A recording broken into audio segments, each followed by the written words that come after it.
पहले ही बताया था आपको कि प्रोनाउन खत्म होने के बाद एक पैसेज हम लोग करेंगे। इस पैसेज का डिफिकल्टी लेवल मॉडरेट है। मॉडरेट यानी कि थोड़ा सा डिफिकल्ट है समझने, लेकिन बहुत ज्यादा डिफिकल्ट नहीं है। तो मॉडरेट लेवल का ये पैसेज है, इसको हम लोग आज करेंगे। उसके बाद पैसेज हम लोग का जब खत्म हो जाएगा, उसके बाद यहाँ पर कम्युनिकेशन की कुछ एक्सरसाइजेस करेंगे। I am trying to think कि यहाँ पर जब हमारा ऑफलाइन हो जाए क्लासेस, उस टाइम ज्यादा बेटर रहेगी अगर हम कम्युनिकेशन की कोई एक्सरसाइज करते हैं।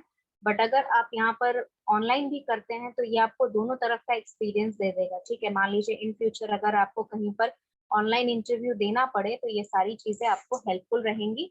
ऑफलाइन तो ऑब्वियसली आपको प्रैक्टिस करना ही होगा, ऑनलाइन भी एक बार प्रैक्टिस हो ही जाएगी आपकी। ठीक है, तो let me share the screen for passage. Ma'am pronoun का सिर्फ 6 नंबर तक क्वेश्चन ही हुआ था, 7 नंबर बना रहे थे, फिर शायद नेटवर्क इशू आ गया था जो नहीं हो पाया था। क्वेश्चन 7 के बाद नहीं हो पाया? Yes ma'am. ओके, क्वेश्चन 7 के बाद अगर नहीं हो पाया था तो let us do that first. ठीक है, पहले वो खत्म कर लेते हैं। तो ये क्वेश्चन नंबर 7 और 8 और 9 बचा था हमारा। तो 7 का मैंने रूल बता दिया था आंसर या नहीं बताया था? No ma'am. नहीं बताया था। ठीक है, have you given the answer? आप लोग आंसर दे चुके थे उसका? No ma'am. तो यहाँ पर जितने भी स्टूडेंट प्रेजेंट हैं, they can give the answer for question number 7, that is both the brothers helped one another. दोनों ही भाइयों ने एक दूसरे की मदद की। Yes Vipin. Ma'am one another के जगह पे ईच अदर होगा। Yes, okay. Yes, rest of the students आप लोग भी यहाँ चैट बॉक्स के थ्रू या हैंड रेस करके आंसर कर सकते हैं।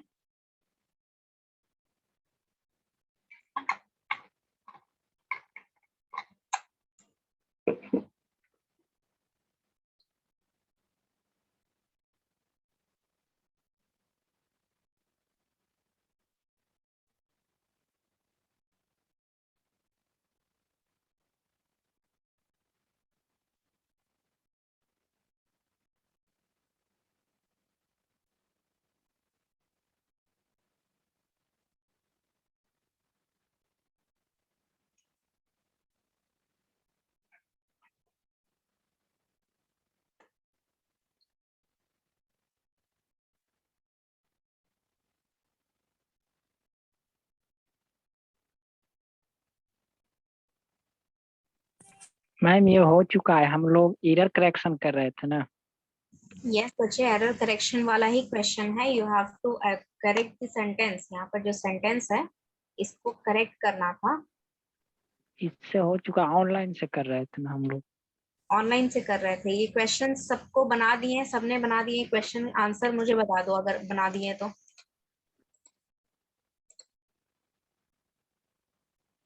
ओके, क्वेश्चन नंबर 7 का आपका आंसर आपको पता है। यहाँ पर both the brothers help each other होगा, क्योंकि दो सब्जेक्ट है। तो दो सब्जेक्ट में हम ईच अदर यूज करते हैं, वन अनदर यूज नहीं करते हैं। It is I who has done it जो है, ये स्टेटमेंट करेक्ट है, क्योंकि यहाँ पर स्टेटमेंट कह रहा ये है कि यहाँ पर इट इज आई यानी कि वो मैं हूँ जिसने ये काम कर लिया या फिर जिसने ये काम किया है। ठीक है, तो ये स्टेटमेंट जो है ये बता रहा है कि यहाँ पर कोई काम हुआ है, यानी कि मेन वर्ब है। मेन वर्ब है तो सब्जेक्ट है यानी कि आई है, और यहाँ पर हु जो है वो आई के लिए ही लगा है, इसीलिए ये स्टेटमेंट जो है करेक्ट है। एंड अगर किसी को डाउट है कि हु के आगे हैव क्यों नहीं लगा, क्योंकि आई के साथ हैव लगता है, क्योंकि यहाँ पर जो स्टेटमेंट है वो दो पार्ट में डिवाइडेड है। इट इज आई, ये फर्स्ट पार्ट है। सेकेंड पार्ट है हु हैज डन इट, तो किसने किया? मैंने किया। इसीलिए ये दो पार्ट में डिवाइड होने के कारण जो हमारा हेल्पिंग वर्ब लगा है वो हु के अकॉर्डिंग लगा है, ना कि आई के अकॉर्डिंग। लेकिन हु यहाँ पर आई को ही रिप्रेजेंट कर रहा है। तो ये सेंटेंस जो है, sentence number 8 is correct. Sentence number 9 जो है, none of the two sisters is married. यहाँ पे कहा जा रहा है कि दो बहनें हैं, दोनों में से किसी की भी शादी नहीं हुई है। जब आपका सब्जेक्ट दो रहता है तब आप नन यूज नहीं करते हैं। नन आपका दो से ज्यादा सब्जेक्ट्स के लिए यूज होता है, यानी कि ये जो स्टेटमेंट है इसमें यहाँ पर क्या यूज होगा? नाइदर यूज होगा। Neither of the two sisters is married. Is रहेगा क्योंकि यहाँ पर नाइदर यूज हो रहा है। नाइदर और आइदर में आपको पता है दो सब्जेक्ट जब यूज होते हैं नाइदर आइदर के साथ नहीं लिख सकते बच्चे, that is the problem here. It is me who has done it नहीं हो सकता है क्योंकि मैं अपने बारे में बोल रही हूँ कि मैंने ये काम कर लिया। जब मैं यहाँ पर काम खुद करने के बारे में बोल रही हूँ तो यानी कि यहाँ पर मेन वर्ब भी है और यहाँ पर सब्जेक्ट भी होना चाहिए। तो जब मेन वर्ब है मैंने काम कर लिया या वो मैं हूँ जिसने ये काम कर लिया, तो ये काम जो हो रहा है उसी को रेफर किया जा रहा है, यानी कि सब्जेक्ट होना चाहिए। तो आई फॉर्म चेंज नहीं करेगा, ठीक है। और यहाँ पर हु जो है वो आई को ही रेफर कर रहा है तो उसमें भी कोई गलती नहीं है। Yes, none of the sisters की जगह नाइदर ऑफ द सिस्टर्स आएगा क्योंकि दो सिस्टर्स हैं। इज इसीलिए रहेगा क्योंकि नाइदर आइदर क्या करता है, दोनों सब्जेक्ट में से कोई एक कम से कम चूज होना चाहिए या होना चाहिए था, ठीक है, जो नहीं हुआ। तो दोनों केसेस में यहाँ पर हमारे जो वर्ब यूज होगा, सॉरी जो हेल्पिंग वर्ब यूज होगा या फिर जो पोजेसिव या फिर जो भी रिलेटेबल प्रोनाउंस हम यूज करेंगे वो सारे एज अ सिंगुलर करेंगे। One should take care of his health में वन मैंने बताया था वन यूज होता है when you are referring to each and every person who is living on the earth. Earth पे हर एक रहने वाला इंसान के बारे में जब आप कुछ कह रहे हैं तब आप वन लिख सकते हैं उस स्टेटमेंट में। And when you are writing one तो आपका पोजेसिव प्रोनाउन जो यूज होगा वो वंस यूज होगा, यानी कि ये स्टेटमेंट नंबर 10 हो जाएगा। One should take care of one's health, यानी हमें अपना ध्यान, हमारी हेल्थ का ध्यान रखना चाहिए या फिर हम सभी को अपनी हेल्थ का ध्यान रखना चाहिए। दिस स्टेटमेंट अगर यहाँ पर वन की जगह एवरी वन होता तो यहाँ पर देयर आता, ठीक है। यहाँ पर ही होता तब हिज आता, हिज आपका सिर्फ ही के लिए यूज होता है, ये पोजेसिव प्रोनाउन। अंडरस्टूड?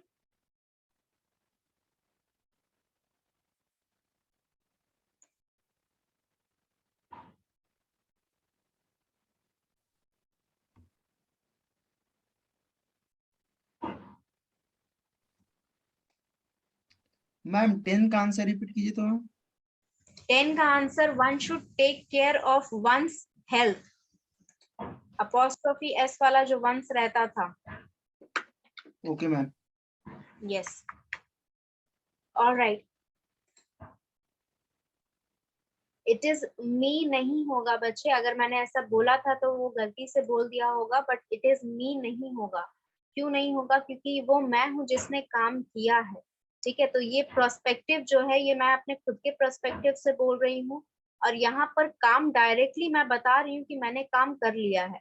अगर ये स्टेटमेंट इस तरह रहता कि मुझे किसी से पूछना होता या काम करवाना होता, फॉर एग्जाम्पल मैं इस पर्सन से, एक्स पर्सन से बोलती कि तुम वाई को जाके बोलो काम करने के लिए, ठीक है। उस केस में आस्क हिम और tell him to do his work, ठीक है। तो वहां पर हिम आया जो कि ऑब्जेक्टिव केस में आया, यानी कि इनडायरेक्टली मैंने वो स्टेटमेंट कहा। या फिर ask him to go with you, तो उसे जाने के लिए कहो, यानी कि ये स्टेटमेंट मैं हिम जो है उसे मैं डायरेक्टली कुछ नहीं कह रही हूँ, मैं किसी और को कह रही हूँ वो स्टेटमेंट कि तुम उससे जाके पूछो या तुम उससे जाके कहो। ये स्टेटमेंट्स आपके जो होते हैं इसमें आप एज अ ऑब्जेक्ट रखते हैं जिसको भी यहाँ पर रखते हैं। ये जो स्टेटमेंट है it is I who has done it, मतलब वो मैं हूँ जिसने ये काम किया है।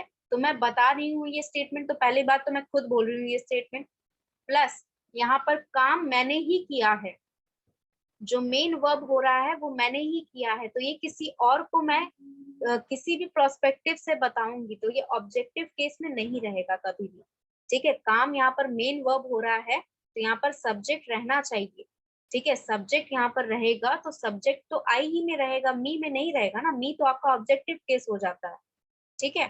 तो अगर मैंने ऐसा बताया होगा क्लास में कि इट इज मी होगा तो इट इज मी नहीं होगा, आपका सही आंसर होगा it is I who has done it. This is the correct statement. ठीक है? All right. Any doubt in any of the questions? No ma'am. चलिए, नहीं है डाउट तो लेट्स मूव अहेड, ठीक है। जो क्वेश्चंस हम लोग कर रहे थे वो आप फाइंड आउट कर सकते हैं wherever you can go ahead and answer the questions. आप क्वेश्चंस आपके पास बहुत सारे हैं करने के लिए। आज हम लोग यहाँ पर पैसेज वाला क्वेश्चंस करेंगे, ठीक है। पैसेज वाला मैंने जैसे कि बताया, इस पैसेज का जो डिफिकल्टी लेवल है, सॉरी, इस पैसेज का जो डिफिकल्टी लेवल है दैट इज मॉडरेट, ठीक है। मॉडरेट है यानी कि थोड़ा सा डिफिकल्टी ज्यादा है जो लास्ट पैसेज हमने की थी। तो इसको आप एज यूजुअल स्क्रीनशॉट लेके रख लीजिए ताकि आपको क्वेश्चन जब मैं शो करूं तब इसे देखकर आप आंसर कर सकें। इसके नीचे भी थोड़ा सा है, तो जब स्क्रीनशॉट ले लो तो एक थम्स अप दे देना हर कोई यहाँ पर, ताकि मुझे पता चल जाए।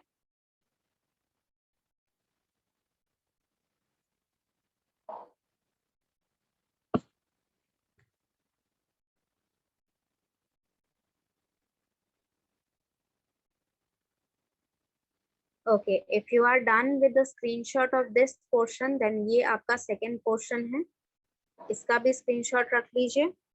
And if you are done with this, अगर कोई सिस्टम से कनेक्टेड है तो सिस्टम से भी स्क्रीनशॉट लिया जाता है, नहीं पता है तो मुझे एक बार चैट बॉक्स में लिख के बता दो, मैं बता दूंगी कैसे लेते हैं स्क्रीनशॉट। एंड अगर आपने दोनों पोर्शन का स्क्रीनशॉट ले लिया है then let's start reading. 10 minutes का नहीं, मैं आपको 5-6 मिनट का टाइम दे रही हूँ क्योंकि ये बहुत बड़ा पैसेज नहीं है, शॉर्ट पैसेज है। आप 6 मिनट 7 मिनट में इसे पढ़िए, समझने की कोशिश करिए, उसके बाद फिर मैं एक्सप्लेन करके अगर टाइम बचा तो हम लोग क्वेश्चन करेंगे, अदरवाइज ये फाइल मैं सेंड कर दूंगी, आप क्वेश्चन सॉल्व करके नेक्स्ट क्लास में दे दीजिएगा मुझे। Alright, explain the paragraph, no need to worry, जो पैसेज है वो मैं समझा दूंगी, लेकिन अभी आपने जो पढ़ा उसके बेसिस पे यहाँ पर मुझे आंसर बताइए। First question is, what are the major problems faced by Indian education system?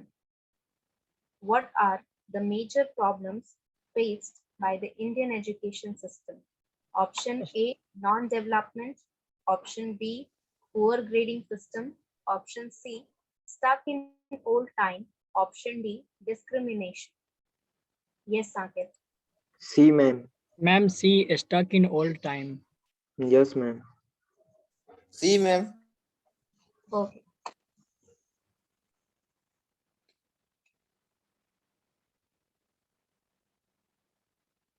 चलिए, यहाँ 2 स्टूडेंट ने ऑप्शन बी चूज किया है और बाकी के स्टूडेंट ऑप्शन सी चूज कर रहे हैं। यस विपिन। मैम स्टक मतलब क्या होता है मैम? किसका? Stuck, STUCK। स्टक मतलब रुक जाना या रुके रहना या फंस जाना। Option number B ma'am. Okay, let me do this. यहाँ पर हम मार्क करके रखते हैं, ठीक है। तो ऑप्शन बी कुछ बच्चों ने चूज किया है और ऑप्शन सी भी कुछ बच्चों ने चूज किया है, तो ये मैं जब समझाऊंगी तब उसके बाद फिर हम देखेंगे कौन सा सही आंसर है। Question number 2, what are the steps that could be taken by the schools for development of children? Option A, focusing on ranks and grades, analytical and creative skills. Option A and B both. Option none of the above. Option D जो है आपका। Option के साथ, question के साथ option लिखिएगा। B ma'am. Yes Vipin, answer. A ma'am, A, focusing on rank and grades. Okay, yes Prashant. B ma'am, C, ma'am. C. B ma'am. Okay, one by one please answer, one by one. मुझे यहाँ पर सबके answer same ही सुनाई दे रहे हैं। प्रशांत को मैंने कहा तो और कोई स्टूडेंट नहीं बोलेगा। प्रशांत, आपका आंसर क्या है? C, ma'am. Both. Okay, yes Saket, what is your answer? Ma'am C number. Okay, तो ए बी सी तीनों ही हमारे यहाँ चूज हो गए हैं। Yes Mukesh. Ma'am C. Okay, तो we are getting C and B more option. तो यहाँ पर ए बी सी तीनों ही चूज हो गया, तो हम यहाँ तीनों मार्क करके रखते हैं। डी किसी ने अभी तक नहीं बोला है मेरे ख्याल से। यस, डी ऑप्शन अभी तक किसी ने नहीं चूज किया है, तो हम ये तीनों मार्क करके यहाँ पर रखते हैं जस्ट इन केस कौन सा सही है वो हम डिसाइड करेंगे इन दी आफ्टर वी हैव स्टडीड। ठीक है, आफ्टर मैंने एक्सप्लेन कर दिया उसके बाद डिसाइड करेंगे क्या सही आंसर है। According to the passage, what is ironical about the Indian society? Ironical का मतलब मैं समझा दूं। Ironical का मतलब होता है कि जो चीज आप एक्सपेक्ट करते हैं, ठीक है, आप सोच रहे हैं कि वो ऐसा होगा लेकिन ऐसा होता नहीं, ठीक है। जैसे मान लीजिए आपने किसी दोस्त की हेल्प की, ठीक है, उसे 100 रुपए चाहिए थे एक दिन, आपने उसे दे दिए। आपके दिमाग में ये चीज बैठी हुई है कि मैंने जब उसको जरूरत थी तो मैंने उसको 100 रुपए दिए हैं, जब मतलब कि जब मुझे जरूरत रहेगी तो वो मुझे पैसे देगा या फिर कोई भी मुझे मदद करेगा। वो आपने उससे एक दिन 20 रुपए मांगे क्योंकि आपके पास घर जाने के लिए चेंज नहीं था ऑटो के लिए, तो आपने 20 रुपए मांगे और उस पर्सन ने आपको नहीं दिया। और इस सिचुएशन को हम आयरनी कहते हैं, जब आपने कुछ एक्सपेक्टेशन रखे हो और उसका होता बिल्कुल ऑपोजिट है। ठीक है, तो इंडियन एजुकेशन सिस्टम में क्या आयरनी है? D. First 1 minute, first option है न्यू येट नॉट डेवलप, यानी कि नया है लेकिन अभी तक डेवलप नहीं हुआ है। बी ऑप्शन है ओल्ड येट डेवलप, यानी कि पुराना है लेकिन डेवलप है। न्यू येट डेवलप यानी कि नया है और डेवलप भी है। और डी यानी कि पुराना है लेकिन डेवलप नहीं हुआ है। यस कृष्णा। डी होगा ma'am. Okay Sanket, what's your answer? Ma'am B. B. Okay Vipin, what is your answer? A ma'am. A. Okay okay Prashant, your answer? B ma'am B। B. Okay Mukesh? Ma'am D. D. Okay B and D and A answer अभी तक आया है। और कोई?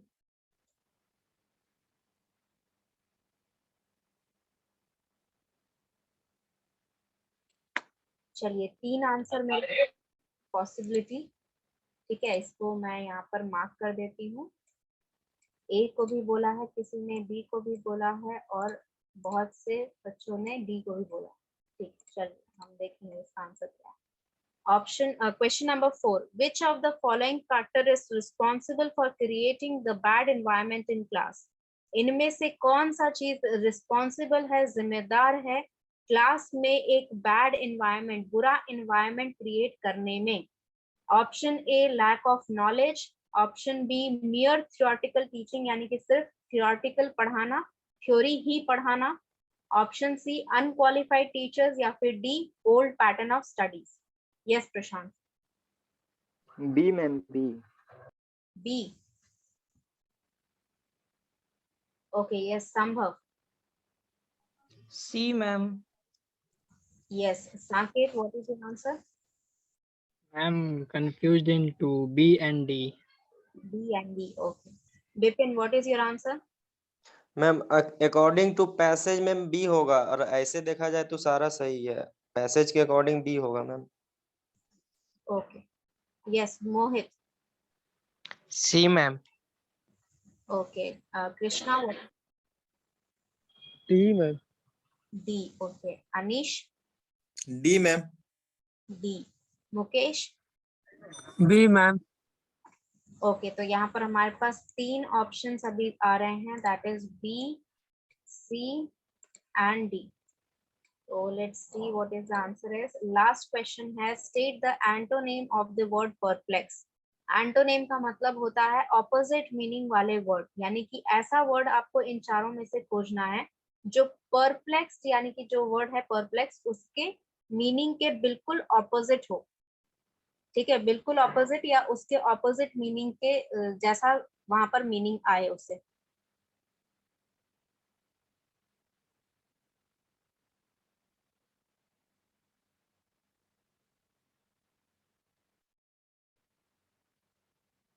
Perplex means ma'am? Perplex का मतलब होता है जब आप बहुत ज्यादा कंफ्यूज रहते हैं, परेशान रहते हैं, आपके आसपास क्या हो रहा है ये आपको समझ में नहीं आ रहा है। Yes Mohit? B ma'am. B. Yes ma'am. Okay anybody else?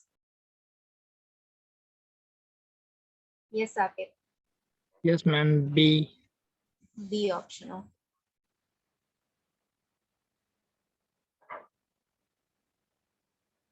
Anybody else?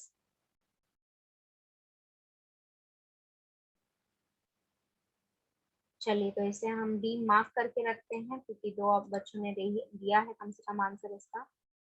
Okay, then let me discuss here what all things have been discussed in the passage. यहाँ पर क्या क्या चीजें बताई गई हैं इसको मैं briefly यहाँ पर explain कर रही हूँ।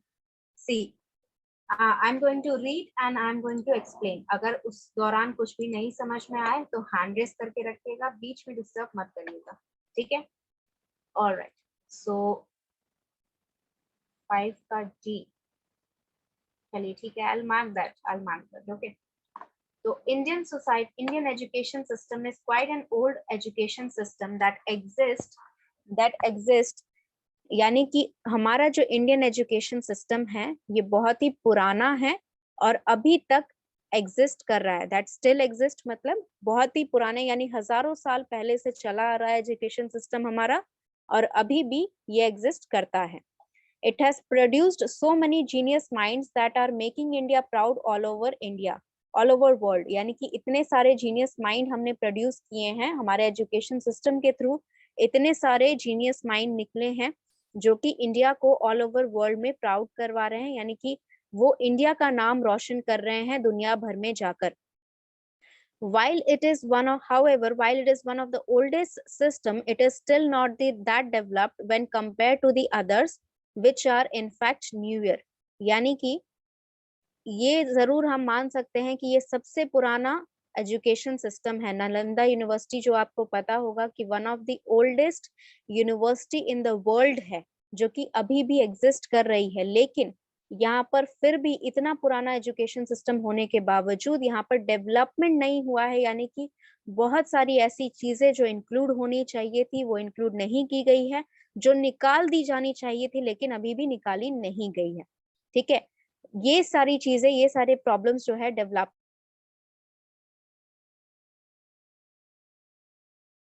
मैम म्यूट हो गया मैम। प्रॉब्लम्स, यस साउंड नहीं आ रहा। मेरा साउंड नहीं आ रहा है।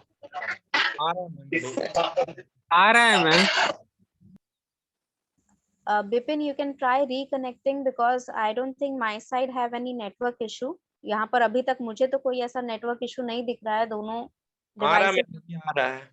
हाँ ठीक है, ऑलराइट। सो यहाँ पर मैं बता रही थी कि आपका जो इंडियन एजुकेशन सिस्टम है वो बाकी जो नए एजुकेशन सिस्टम्स है, नए एजुकेशन सिस्टम मतलब जो नया बना है वो नहीं, जो इंडिया के अकॉर्डिंग थोड़ा पुराना है, इंडियन एजुकेशन सिस्टम से कंपेयर किया जाए तो थोड़ा नया है। उस सिस्टम से अगर हम कंपेयर करें तो अभी तक हम डेवलप नहीं हो पाए हैं जितना वो नया सिस्टम डेवलप है। This is so as the other countries have gone through growth and advancement, but Indian education system is still stuck in old age, यानी कि ये ऐसा इसीलिए है, डेवलपमेंट जो हुआ है बाकी न्यूअर एजुकेशन सिस्टम्स में वो इसलिए है क्योंकि बाकी जो अदर कंट्रीज हैं उनमें ग्रोथ और एडवांसमेंट हुआ है, यानी कि ना सिर्फ यहाँ पर इकोनॉमिकल ग्रोथ हुआ है, सिविलाइजेशन ग्रो की है, यहाँ पर एडवांसमेंट भी हुआ है, यानी कि अपडेशन हुआ है, नए तौर के जो भी चीजें यहाँ पर जो हमारा लाइफस्टाइल होना चाहिए था वो बहुत ज्यादा डेवलप किया है, बहुत ज्यादा एडवांस हुआ है। तो बाकी जो कंट्रीज है उस लाइफस्टाइल के अकॉर्डिंग एडजस्ट कर चुकी हैं, लेकिन हमारा जो इंडियन एजुकेशन सिस्टम है वो अभी भी पुराने जमाने में अटका हुआ है। It faces a lot of problems that needs to be sorted in a lot of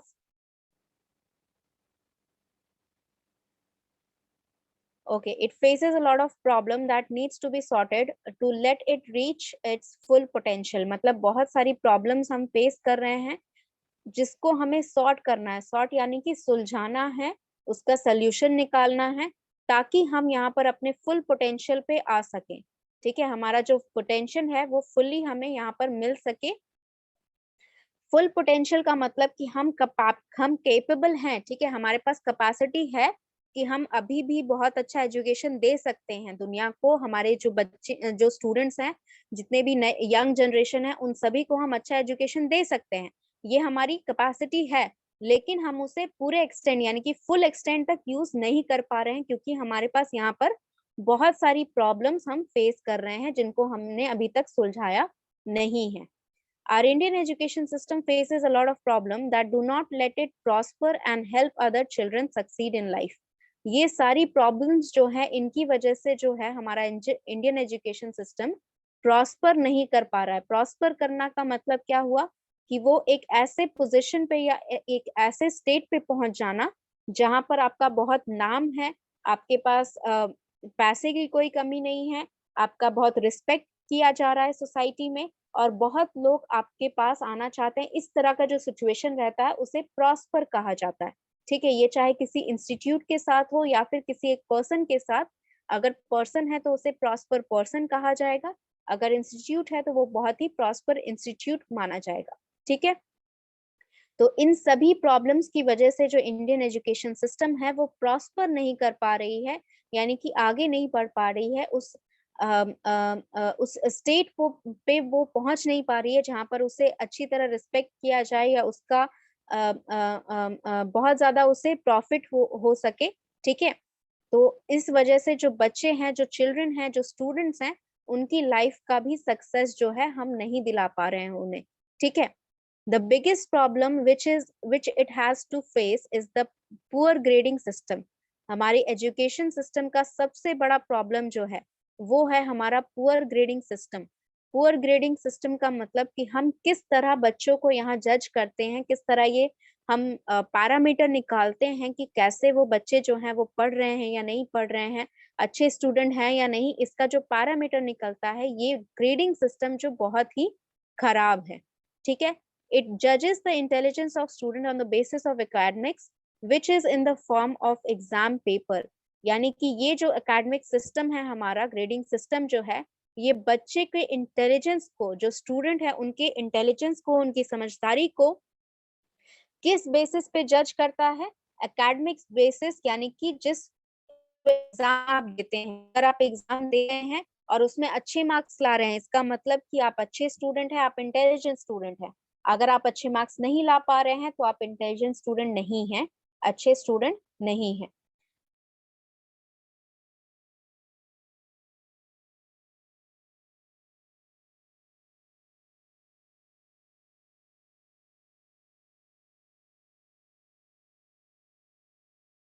तो as I was explaining here, यहाँ पर आपका जो ग्रेडिंग सिस्टम है वो उन बच्चों के लिए बहुत ही अनफेयर है, उन बच्चों के लिए बहुत ही खराब है जो कि ओवरऑल परफॉर्मेंस अच्छा देते हैं। यानी कि मान लीजिए कोई ऐसा स्टूडेंट है, आपने देखा भी होगा स्कूल कॉलेजेस में ऐसा होते हुए, स्कूल में तो बहुत केसेस में आपने ऐसा देखा होगा होते हुए। कुछ स्टूडेंट्स होते हैं जो कि बाकी फील्ड में बहुत अच्छे हैं, मान लीजिए कि उनका कोई एक बच्चा है जो स्पोर्ट्स में बहुत अच्छा है, ठीक है, और कई बार ऐसे स्टूडेंट जो होते हैं वो स्टेट लेवल तक गए होंगे या फिर नेशनल लेवल तक उन्होंने खेला होगा, उनके पास बहुत सारी ट्रॉफीज होंगी जो वो अपने कॉलेज या स्कूल के लिए जीत के आए हैं, बहुत सारे मेडल्स होंगे, और इन सभी खेल के बारे में या फिर कोई भी अदर एक्टिविटीज भी अगर है, मान लीजिए कोई डिबेट कंपटीशन में भी जीत के आया है, मेडल लेके आया है अपने स्कूल की तरफ से, तो ये सारी एक्टिविटीज जो होती हैं ये ओवरऑल परफॉर्मेंस क्रिएट करती हैं। अब मान लीजिए उस बच्चे का कुछ सब्जेक्ट में अच्छा नंबर नहीं आ रहा या बाकी सारे सब्जेक्ट में उसका 70% या 60% नंबर आ रहे हैं, हालांकि ये नंबर बुरे नहीं है, ये एवरेज है, ठीक है, ना ही वो फेल कर रहा है ना ही वो टॉप कर रहा है, वो एवरेज स्टूडेंट है, अच्छा खासा है, थोड़ा बहुत पढ़ लेता है और वो एग्जाम में अच्छे नंबर, थोड़े बहुत अच्छे नंबर ले आता है। लेकिन इसकी वजह से क्योंकि उसके मार्क्स जो हैं कभी 90% नहीं आ रहे, कभी 80% नहीं आ रहे, तो इंडियन एजुकेशन सिस्टम जो है इस बात को स्पेसिफाई करता है कि ये जो स्टूडेंट है, हमारा ग्रेडिंग सिस्टम ये बताता है कि ये जो स्टूडेंट है ये पढ़ने में अच्छा नहीं है, ये एक अच्छा स्टूडेंट नहीं है, इसको पढ़ाई में मन नहीं लगता है। ठीक है, this is what exactly we say here in Indian education system, and it also affects the mind of the people who are the parents। ठीक है, ये पेरेंट्स के भी माइंड में बहुत ज्यादा इफेक्ट क्रिएट करता है। However, they only strive to get good marks, not paying attention to understand what is taught। Strive का मतलब होता है यहाँ पर बढ़ावा देना या बढ़ाना, तो हम ये बढ़ावा दे रहे हैं कि आपको किसी भी तरह यहाँ पर अच्छे मार्क्स लेने हैं, और हम इस चीज पे ध्यान नहीं दे रहे हैं कि आप समझ रहे हैं या नहीं समझ रहे हैं, मतलब जो भी कॉन्सेप्ट समझाया जा रहा है वो आपको समझ में आ रहा है या नहीं आ रहा है, इस पे हम ध्यान नहीं दे रहे हैं। हम सिर्फ इतना देख रहे हैं कि आपका जो नंबर है वो 90% आ रहा है या 80% आ रहा है या 70% आ रहा है।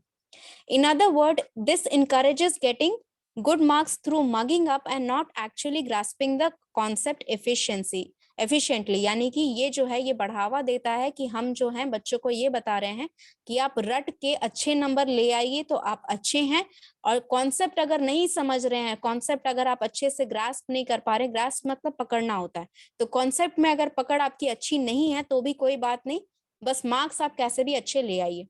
Okay, Furthermore, we see how the Indian education system focuses on theory.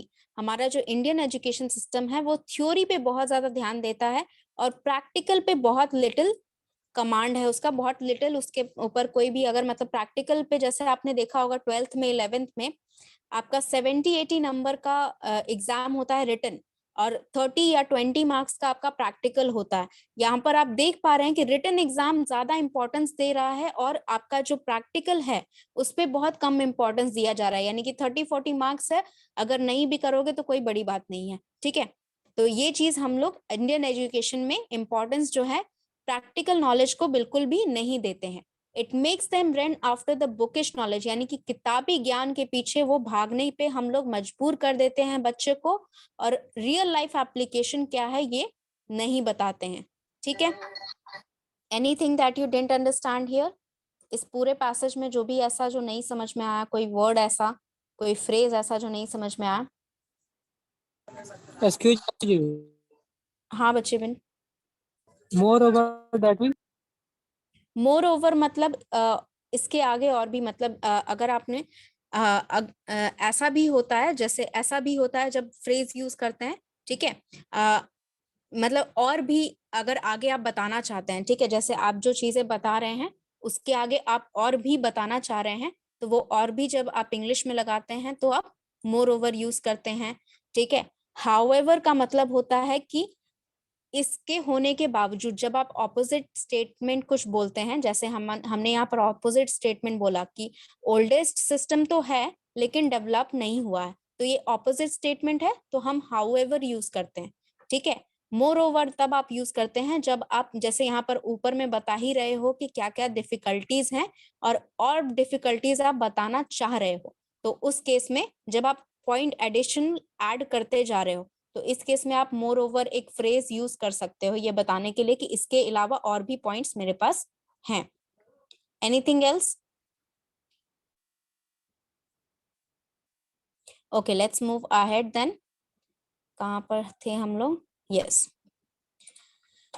Okay, तो this practice makes them perplexed when they go out in real world due to lack of practical knowledge।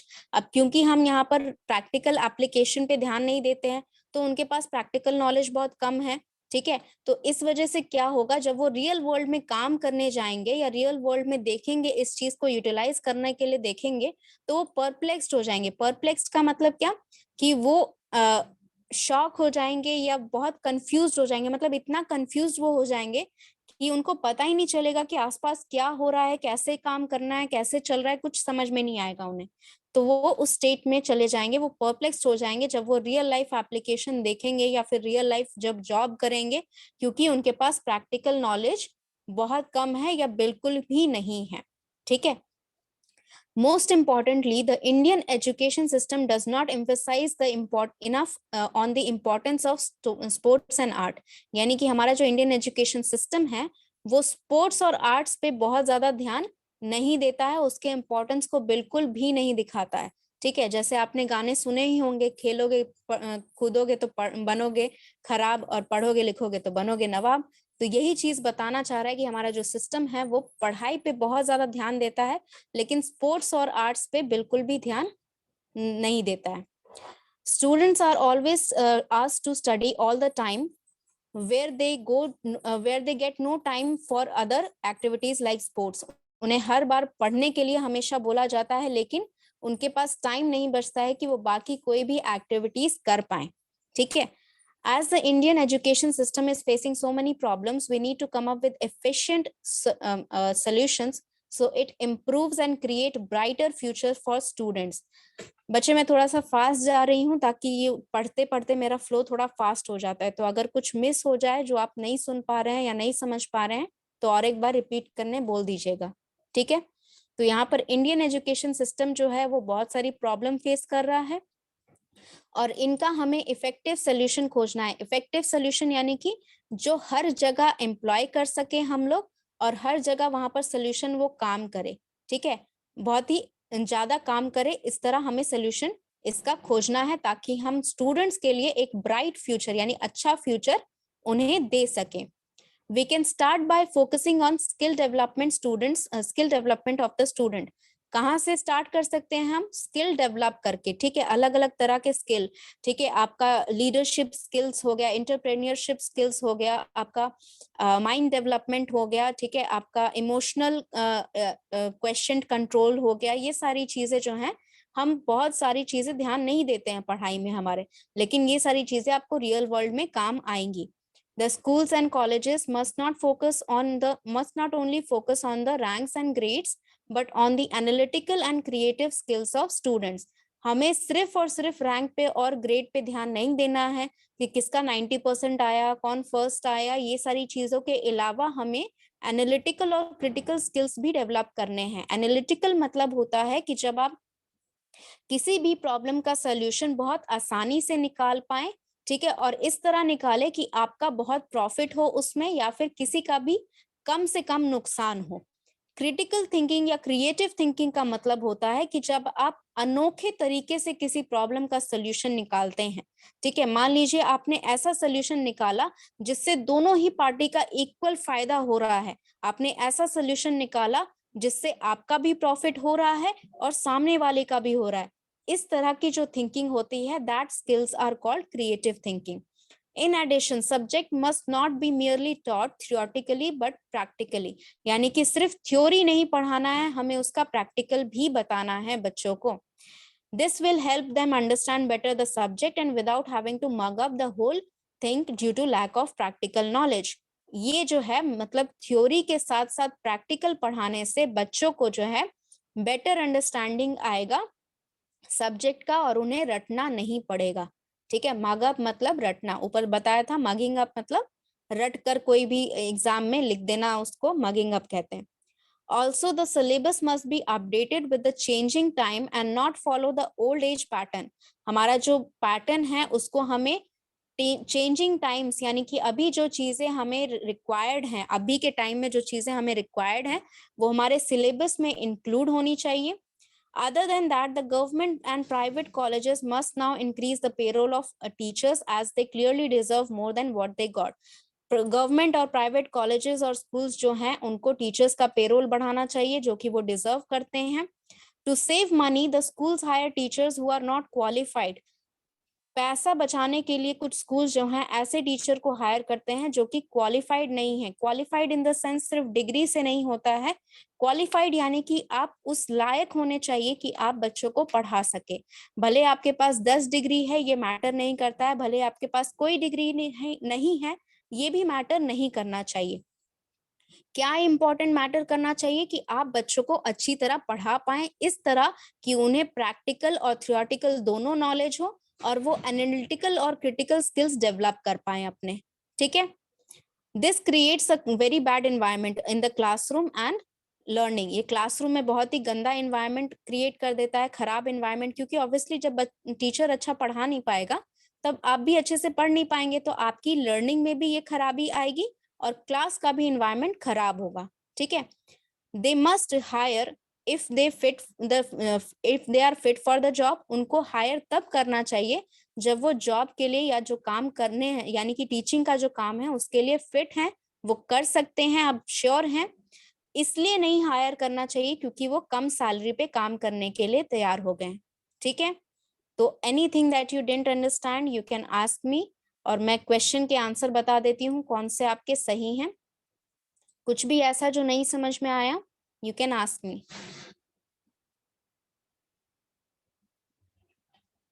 चलिए, तो समझ में आ गया है। तो यहाँ देखिए पहला क्वेश्चन है कि हमारी इंडियन एजुकेशन सिस्टम क्या मेजर प्रॉब्लम फेस कर रही है। तो यहाँ पर देखिए बहुत सारी प्रॉब्लम्स तो वो फेस कर ही रही है ऑलरेडी, लेकिन इस स्टेटमेंट में क्लियरली लिखा गया है कि बिगेस्ट प्रॉब्लम जो है हमारी सोसाइटी का या इंडियन एजुकेशन सिस्टम का वो है पुअर ग्रेडिंग सिस्टम। तो option B will be your correct answer. Option B will be your correct answer, ठीक है, जिसका सही हुआ ओके, जिसका नहीं हुआ कोई बात नहीं, you can go ahead and continue answering this questions. What are the steps that could be taken by schools for development of the children? Schools के लिए या colleges के लिए बच्चों के development के लिए कौन से steps लेना जरूरी है? See here it is mentioned कि यहाँ पर हमें सिर्फ ग्रेड पे फोकस नहीं करना है, एनालिटिकल और क्रिटिकल स्किल्स पे भी फोकस करना है, क्योंकि यहाँ पूछा गया है डेवलपमेंट के लिए, यानी कि बढ़ावा देने के लिए क्या करना है. रैंक और ग्रेड्स पे तो वो ध्यान दे ही रहे हैं, that is what is the basis of our grading system. हमारा जो ग्रेडिंग सिस्टम है उस पर ध्यान दे ही रहे हैं, लेकिन इसके अलावा हमें डेवलपमेंट के लिए यानी कि अपग्रेडेशन के लिए एनालिटिकल और क्रिटिकल थिंकिंग, हमें क्रिटिकल स्किल्स यहाँ पर डेवलप करने हैं. बोथ होने चाहिए, लेकिन डेवलपमेंट के लिए यानी कि बढ़ने के लिए यहाँ फोकस तो किया ही जा रहा है, पहले से रैंकिंग और ग्रेड तो देखी ही जा रही है, उसके साथ हमें एनालिटिकल और क्रिटिकल थिंकिंग देखना है. Third question, according to the passage what is the irony? Irony यही है यहाँ पर जो मैंने बताया, however while it is the oldest it is not yet developed. ठीक है, तो ये ऑप्शन आपका हो गया डी करेक्ट. डाउट होता होगा तो पूछ लेना तुरंत. ठीक है, which of the following factor is responsible for creating bad environment in classroom? Passage का अगर समरी निकाला जाए तो ये हर एक चीज यहाँ पर आंसर रहेगी. Option A to D is the answer of this question, but according to the passage यहाँ स्पेसिफाई किया गया है that to save money the schools hire teachers who are not qualified enough. This creates very bad environment and bad classroom environment and learning. तो यहाँ पर option correct होगा according to the passage that would be your unqualified teachers. ठीक है, last आपका yes explicit is the correct answer. ठीक है, explicit का मतलब होता है, perplex का मतलब समझाया, जब आप बहुत ज्यादा कंफ्यूज रहते हैं, जब आप बहुत ज्यादा बता नहीं सकते कि आसपास क्या हो रहा है, बहुत परेशान हैं, ठीक है, समझ में नहीं आ रहा है क्या करे कैसे करे, तो परप्लेक्स है. बिविल्डर का मतलब सेम होता है, दिस इज द एनोनेम सिनोनिम फॉर परप्लेक्स. पर्टर्ब्ड का मतलब होता है सिर्फ कंफ्यूज होना. कंफाउंड का मतलब होता है जब आप सरप्राइज मिले, कुछ अच्छे तरीके से आप कंफ्यूज हैं, जैसे मान लीजिए अचानक से आपका जो सीनियर है वो आपसे हमेशा लड़ता रहता है, हमेशा आपको डांटता रहता है, ठीक है, लेकिन एक दिन आके वो आपको थैंक यू बोलकर एक नोट थमा गया जिसमें मतलब एक एनवलप दिया जिसमें इंसेंटिव है या फिर आपके प्रमोशन लेटर है, तो आप कंफ्यूज हो गए, लेकिन अच्छे से कुछ पॉजिटिव वे में. ठीक है, आप कंफ्यूज हो गए कि अरे ये तो हमेशा लड़ता रहता था मुझसे, तो मुझे इंसेंटिव कैसे दे दिया, मुझे प्रमोशन कैसे दे दिया. ये कंफ्यूजन जो है ये कंफाउंड से आप बता सकते हैं. तो एक्सप्लिसिट का मतलब होता है जब आप किसी को इतना अच्छे से समझाएं कि डाउट का कोई गुंजाइश ना रहे, तो उसे आप एक्सप्लिसिट कहते हैं. ठीक है, इतना अच्छे से समझना या समझाना कि आपको कभी भी कोई डाउट हो ही नहीं सकता है, that is the meaning of explicit. Explicit मतलब डाउट नहीं होना यानी कि कंफ्यूजन नहीं होना, यानी कि ये जो है एंटोनेम है, यानी कि ऑपोजिट मीनिंग वाला है परप्लेक्स से. If you are having any doubt you can ask me now. You have 2 minutes. I am taking your attendance in the meanwhile. आप यहाँ पर जो भी डाउट है आप मुझसे पूछ सकते हैं.